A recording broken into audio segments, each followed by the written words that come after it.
औज़ुबिल्लाहिमिनश्शैतानिर्रजीम बिस्मिल्लाहिर्रहमानिर्रहीम।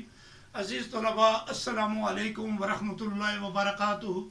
You are most welcome to my YouTube channel Exploring the World with M. Shahid.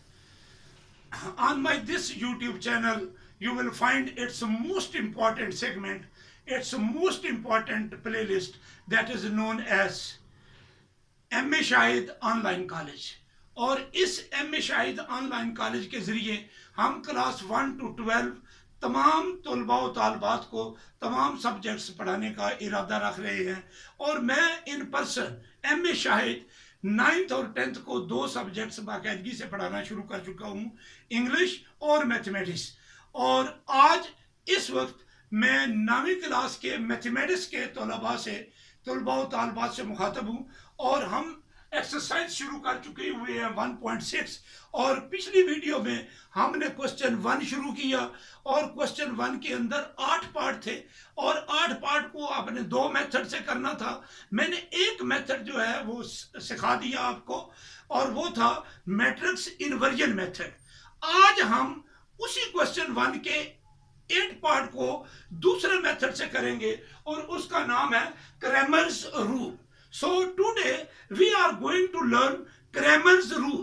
How we can use this Cramer's rule to solve 2 linear equations. तो हमारे पास 2 linear equations हैं, उनको हमने इस Cramer's rule के जरिए जो है सॉल्व करना है। इस क्वेश्चन में 8 पार्ट है। अब पहला पार्ट मैं दोबारा ले रहा हूं और जिसको मैं मैट्रिक्स इन्वर्जन मेथड से आपको करके दे चुका हूं। अब उसी पार्ट को दोबारा क्रैमर्स रूल की मदद से हम सॉल्व करेंगे। तो आइए देखते हैं। फर्स्ट क्वेश्चन जो है मैंने वहां पर भी आपको बात बताई कि दोनों लीनियर इक्वेशंस को स्टैंडर्ड फॉर्म में होना चाहिए। पहले एक्स हो, फिर वाई हो, फिर इक्वालिटी का साइन हो, उसके बाद कांस्टेंट हो। और इसी तरह दूसरी इक्वेशन पहले एक्स हो, फिर वाई हो, फिर साइन ऑफ इक्वालिटी, फिर कांस्टेंट। अगर ऐसा नहीं है तो पहले आपने दोनों इक्वेशन को एक इधर लिखेंगे, एक इस तरफ लिखेंगे, दोनों को इस फॉर्म में कन्वर्ट करना है। जब कन्वर्ट हो जाए तो फिर आप ऊपर नीचे लिखेंगे। अगर है ही इस हालत में, इसी फॉर्म में है, फिर ऊपर नीचे डायरेक्ट लिख दें।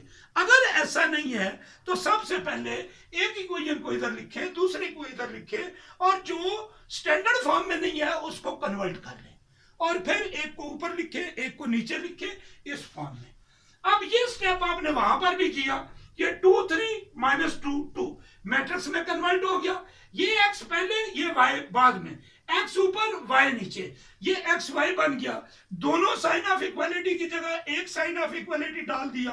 4 और 6 को एज इट इज एक मैट्रिक्स में डाल दिया। इसका नाम ए कर दिया, इसका नाम कैपिटल एक्स कर दिया, इसका नाम कैपिटल बी कर दिया और ये मैट्रिक्स फॉर्म में कन्वर्ट हो गया। वहां पर भी यहां तक हमने इसी तरह किया था, लेकिन वहां हमने इस मल्टीप्लिकेशन को यूज किया। A X is equal to B और X is equal to A inverse B किया था। यहां हम उस मेथड को इस्तेमाल नहीं करेंगे। उस मेथड का क्या नाम था? Matrix inversion method. अगर उस मेथड से कहेगा एग्जाम में आपको एग्जामिनर, तो आपने फिर यहां से उस ट्रैक पर चढ़ जाना है। और अगर कहा जाए क्रैमर्स रूल यूज करें, फिर आपने यहां से अब अपना ट्रैक चेंज कर देना है। और अगर कंडीशन नहीं लगाता तो then it is up to you. You have open option, whatever the method you like you can use that method, whatever you like. तो यहां हम क्रैमर्स रूल को यूज करना शुरू करेंगे। आपने 3 वैल्यूज फाइंड आउट करनी है। ये वैल्यू वहां पर भी आपने फाइंड आउट की थी, उस मेथड में भी। सबसे पहले ए डिटर्मिनेंट फाइंड आउट करेंगे। ये मैट्रिक्स ए जो है इसका डिटर्मिनेंट आप फाइंड आउट करना सीख चुके हुए हैं कि ये डायगोनल एलिमेंट्स आपस में मल्टीप्लाई हो जाएंगे, -9 डायगोनल एलिमेंट्स आपस में मल्टीप्लाई हो जाएंगे। 2 × 2 4 हो जाएगा और ये माइनस है, माइनस इंटू माइनस प्लस, और 2 × 3 6 और ये +6 हो जाएगा और इक्वल टू 10 हो जाएगा और नॉट इक्वल टू 0 है। Therefore we shall write here again solution set is possible। अगर ये इक्वल टू 0 आ जाता तो इस क्वेश्चन को हमने यहीं रोक देना था। 3 वैल्यूज हमने फाइंड आउट करनी है, ए डिटर्मिनेंट और 2 और डिटर्मिनेंट फाइंड आउट करने हैं। ए डिटर्मिनेंट एक तो फार्मूले में भी यूज होगा, क्रैमर्स रूल के फार्मूले में भी, और एक इससे पता चल जाएगा कि क्वेश्चन आगे चलना है या नहीं। अगर ये इक्वल टू 0 आ जाता तो आपने क्वेश्चन ये लिखकर solution set is not possible, question को यहीं रोक देना है, कोई क्रैमर रूल नहीं यूज करना, कोई इन्वर्जन मेथड यूज नहीं करना, क्वेश्चन यहीं पर रुक जाना था। तो एक डिटर्मिनेंट हमने फाइंड आउट कर लिया, अब दो और डिटर्मिनेंट फाइंड आउट करने हैं, और वो कौन से हैं? अब डिटर्मिनेंट फाइंड आउट करेंगे ए एक्स का। सबसे पहले हमें पता होना चाहिए ए एक्स होता क्या है। ए हमारे पास मौजूद है, ए एक्स क्या होगा? A X will be equal to by replacing first column of A by what? By B. ये B में जो 4 और 6 है, इन 2 और 3 को रिप्लेस कर दे इस 4 और 6 के जरिए। ये 2 3 यहां से निकाल दे, 4 और 6 इसकी जगह पर लगा दे, तो ये A मैट्रिक्स जो है ये A x में कन्वर्ट हो जाएगा। तो आई हैव डन सो, 2 और 3 को निकाल दिया, 4 और 6 लगा दिया, -2 और 2 एज इट इज लगा दिया। This is very much important point in Cramer's rule. ये जो दो आपने डिटर्मिनेंट फाइंड आउट करने हैं, एक ए एक्स और अभी अगले स्टेप में आकर हमने ए वाई भी फाइंड आउट करना है। ए एक्स क्या होता है, ए वाई क्या होता है, ये दो चीजें पहली चीजों से अलग नई चीजें आपके सामने आई हैं। तो these 2 points are to be noted. A X ये फर्स्ट कॉलम रिप्लेस कर दे बी के साथ, ठीक है, और सेकंड कॉलम को अगर बी के साथ हम रिप्लेस कर दे तो वो ए वाई बनता है। तो वो भी आगे जाकर करेंगे। ए एक्स का डिटर्मिनेंट 4 into 2 8 और 6 into -2 ये लिखा, ये 8 बन गया, ये +12 हो गया और ये 20 हो गया। अब ए वाई लिख लेंगे और इसको रिप्लेस कर देंगे, -2 2 2 3 एज इट इज, और -2 2 रिप्लेस हो जाएगा, सब्स्टिट्यूट हो जाएगा बाय दिस 4 and 6, इसकी जगह 4 and 6 लग जाएगा। तो ये दो चीजें जो है ए एक्स और ए वाई, ये आपको क्लियर होना चाहिए। ये ए डिटर्मिनेंट फाइंड आउट पीछे भी मालूम करना सीखा, ए एक्स फिर ए एक्स का डिटर्मिनेंट, ए वाई और अब ए वाई का डिटर्मिनेंट।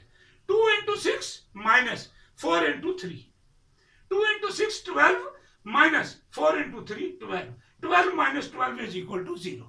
तो एक वैल्यू ये आ चुकी है, एक वैल्यू ये आ चुकी है और एक वैल्यू ये आ चुकी है। ये तीन वैल्यूज क्रैमर्स रूल में फाइंड आउट करना जरूरी है, इससे एक्स और वाई की वैल्यू फाइंड आउट हो जाती है।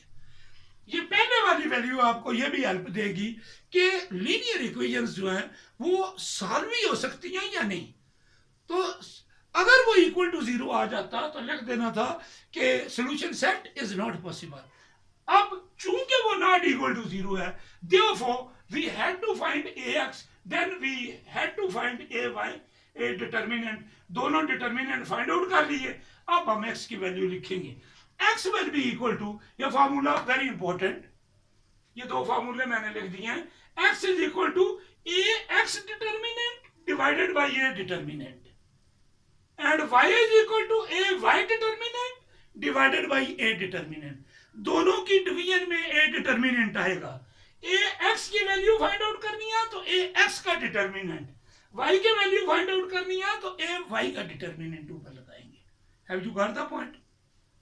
या अब वैल्यूज पुट करो, ए एक्स की वैल्यू हमारे पास 20 है, 20/10 ये 2 आ जाएगा। इसकी वैल्यू पुट करो, ये 0 है, 0 डिवाइडेड बाई 10 और ये 0 आ जाएगा। एक्स की वैल्यू 2 और ये y की value 0। So solution set is what you have solution set, sorry ये सॉल्यूशन सेट शायद मैंने पिछले भी उसमें गलत लिख दिया हो, x की वैल्यू पहले y की वैल्यू बाद में और ये छोटी ब्रैकेट में लिखते हैं। मुझे शक पड़ता है कि वहां पीछे वो, चूंकि हम पूरे चैप्टर में सॉल्यूशन सेट फाइंड आउट कर रहे थे, छोटी ब्रैकेट लगाकर, पैरेंथेसिस लगाकर, क्योंकि ये एक्स वाई की वैल्यू हम आगे पीछे नहीं कर सकते, एक्स की वैल्यू पहले लगानी होती है, वाई की वैल्यू बाद में। ये एक पॉइंट होता है, ये आगे जाकर ग्राफ में हम पढ़ेंगे, वहां आपको पता चलेगा कि ये वैल्यू हम ऐसे आगे पीछे नहीं कर सकते। एक्स की वैल्यू पहले, वाई की वैल्यू बाद में और छोटी ब्रैकेट में, और फिर इसके बाद इस ये मिडल ब्रैकेट लगा दें, ब्रेसेस लगा दें, and this will be your solution set. In fact this solution set is a point. तो ये जो लीनियर इक्वेशंस होती हैं, इनको जब हम सॉल्व करते हैं, एक्स और वाई की जो वैल्यू आती है वो एक ग्राफ में अगर उसको प्लॉट करें तो वो एक पॉइंट बनता है, और पॉइंट में दो कोऑर्डिनेट्स होते हैं, पहले एक्स और फिर वाई। तो एक्स की वैल्यू पहले, वाई की वैल्यू बाद में। Have you got it? तो अब once again I would like to repeat कि आपने अब सेम यही वाले जो पहले आपने 8 पार्ट किए, एक मैंने आपको समझाया, अब वही 8 पार्ट एक मैंने क्रैमर्स रूल से समझा दिया। अब आपने ये मेथड यूज करते हुए इन 8 पार्ट्स को रिपीट करना है। और जिन्होंने पिछले 8 पार्ट रिपीट नहीं किए, अपने कलम से नहीं निकाले, और ये अभी ये वाली वीडियो भी देख रहे हैं, I can pray for them. आज का काम आज आप नहीं करेंगे और साथ साथ नहीं करेंगे, और जब आप छलांग लगाएंगे तो फिर काम जो है मैथमेटिक्स का कम से कम रुक जाता है, बाकी सब्जेक्ट्स का भी रुकता है, क्योंकि अल्लाह ताला ने हर चीज़ जो है ना बड़े नज़म के साथ, बड़ी तरतीब के साथ पैदा की हुई है। तो ये इंसान का अपना दिमाग, इसका सारा सिस्टम जो है वो पूरे का पूरा, और फिर इसका लर्निंग सिस्टम जो है वो एक निज़ाम के तहत है, और वो क्या है, हर अगली चीज़ पिछली चीज़ पर डिपेंड कर रही होती है। और लर्निंग में ये बहुत बड़ी टेक्निक है कि अगर आपको एक नया मेथड सिखाया जा रहा हो तो उसमें पीछे 3 टेक्निक्स जो यूज हो रही हैं वो पहले आपको आनी चाहिए। ये चौथी टेक्निक मिलकर ये एक नया मेथड बनता है। तो वो पहली 3 टेक्निक्स जो आपको पहले जाननी चाहिए, अगर वो नहीं जानते तो ये चारों को एट अ टाइम सीखना जो है, फिर आपका डाइजेशन जो है लर्निंग का वो खराब हो जाएगा। तो डाइजेस्टिव सिस्टम जो है ना वो सही ना हो तो फिर खुराक भी हजम नहीं होती, इसी तरह लर्निंग बंदे को हजम नहीं होती। तो वो ख्याल रखें। पहले क्वेश्चन 1 पार्ट 1, क्वेश्चन 1 उसके 8 पार्ट पहले मेथड से करें, फिर अब वो करने के बाद क्वेश्चन 1 को दोबारा लिखें और पार्ट 1 ऊपर हेडिंग दे लें, क्रैमर्स रूल, पहला पार्ट, दूसरा पार्ट, तीसरा पार्ट। पहला मैंने कर दिया, लेकिन इसको अपने कलम से गुजारें, so that each and every step should be clear to you. और जब दूसरा आप खुद करेंगे, फिर अगला खुद करेंगे, 8 तक पहुंचोगे, और फिर एक दफा खुद रिपीट कर लोगे। Again and again I am telling you, if you are doing mathematics you must do it at least for twice. 2 दफा जरूर करें, और 3 दफा करते हो तो ये सोने पर सुहागा है। 3 दफा रिपीट करो, मिनिमम टाइम में आ जाएगा, और वो उसके आंसर जो है वो भी आपको याद हो जाएंगे। Thank you very much. इजाज़त चाहने से पहले आपसे रिक्वेस्ट करूंगा कि चैनल जो है फौरी तौर पर सब्सक्राइब करें, और ये जो मालूमात और ये जो लर्निंग का, ये जो टीचिंग ट्रेनिंग, ये जो मैं ढेर सारी बातें सब्जेक्ट से हट कर भी रोजाना आपसे कर रहा हूँ, ये that is known as training. ये टीचिंग ट्रेनिंग का सिलसिला जो हमने ऑनलाइन यूट्यूब के ज़रिए शुरू किया, इससे खुद फ़ायदा उठाएं, अपने सारे दोस्तों को भी ये पैगाम दें ताकि वो भी इससे इस्तेफादा करें। और फिर जितने family friends, wherever your friends are there and they are concerned regarding these topics, तो उनको बताएं ताकि वो भी इससे फ़ायदा उठा सके। अपना ख्याल रखें, अपने घर वालों का ख्याल रखें, और अपनी कीमती तरीन जान की हिफाजत खुद करें, क्योंकि अब आप बड़े हो चुके हैं। आपने अपनी जान की हिफाजत करनी है तो दुनिया के बाकी काम आगे चलने हैं, क्योंकि जान है तो जहान है, और अगर जान नहीं है, लाइफ नहीं है, जिंदगी नहीं है बंदे के पास, तो फिर बाकी काम सारे के सारे फजूल हो जाते हैं। अपना ख्याल रखें, अपने घर वालों का ख्याल रखें, और अपनी कीमती जान की हिफाजत करें, अपने लिए और अपने चाहने वालों के लिए। अस्सलामु अलैकुम वरहमतुल्लाहि वबरकातुहू।